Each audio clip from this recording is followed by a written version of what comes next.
Hey guys, Team Special K here. This is Austin, and I'm coming at you with the 3 new Burning Abyss cards that Konami has just released the official wording on. We have 2 monsters and the trap card. So we're going to look at these, we're going to show you what they do, and we're going to tell you from my standpoint what their strengths and weaknesses are. Obviously, if you guys have contradicting ideals, stuff like that, you can throw them down in the comment section below. And let's get started here. A Lich. A Lich is a level 3 Dark Fiend, just like all of them. 1200 attack, 0 defense, so underwhelming attack and defense stats. And its effects, obviously it's going to kill itself, obviously it's going to special summon itself, and its sent to the graveyard effect is you can target one phase on monster on the field and negate its effects until the end of the turn. This is great because it gets around things like Winda, it gets around other cards that may cause problems with their effects. And you can do it in multiple ways. You can do it with Mathematicians, Foolishes, you can mill it, you can discard it with Phoenix Wing Blast or with Karma Cut, and that's great. So its effect is very useful. The thing is, does it get rid of Veiler in the deck? Does it replace breakthrough skills? Or do they try to work all 3 into the deck? That's the only question I see here, especially since this is a format where we've seen a lot of Veilers and a lot of breakthroughs mained inside of Burning Abyss. For the most part, yes, this card is very good. The only downside being is it's not like Veiler and it's not like Breakthrough where you can chain it to the effect of a card. Like, you can't chain a Lich to the effect of a tour guide.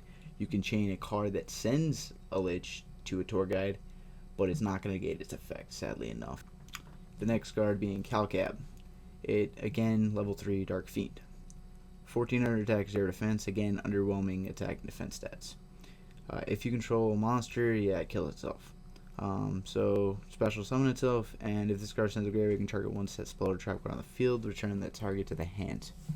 So this works a lot like Alucard, except for instead of destroying, it sends back to the hand.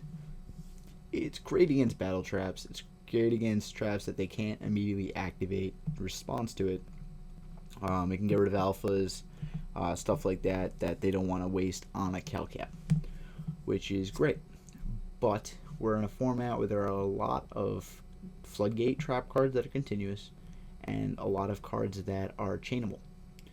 So the plus side with this card to chainable trap cards is it forces their activation, and the same with continuous. It forces their activation so you know what they have and you know how you have to go about beating it. The downside is they can still flip up their vanities and it will stay on the field, because it's no longer the target set card. Just like Alucard, they can chain their rivalry and it'll stay on the field. Or they can just chain their Wing Blast and their Karma Cut and send your guy off the field. So Calcab is good, but it's not great.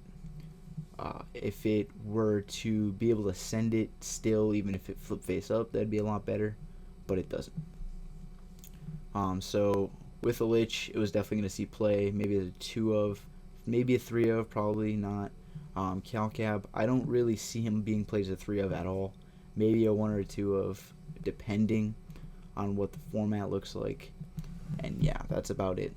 The last card we're going to talk about is Firelake of the Burning Abyss. This is a normal trap card, and for its cost, you have to send 2 face-up Burning Abyss monsters you control to the graveyard, and then target up to 3 cards on the field. You or your opponent's side of the field. And then it will destroy those targets. So this card is very good in the fact that it can help create a field advantage. Konami compared this card to Icarus Attack, and it also gave you a situation in which it would be useful if you have a face-up Burning Abyss and a Dante, and your opponent activates Shadow Fusion. You can chain this card, you can kill 3 cards on the field, you tribute off your 2 Burning Abyss, you gain advantage by adding a card to the hand and doing whatever else the other Burning Abyss monster does. And you can also stop them from going into their deck for Shadow Fusion, making them use their hand. So it's great situationally. But the question is, how good is it when the situation for it isn't arising? I mean, this trap card is good, don't get me wrong. It creates advantage for you in a great way. But at the same time, it's also situational and can be a bit awkward to play.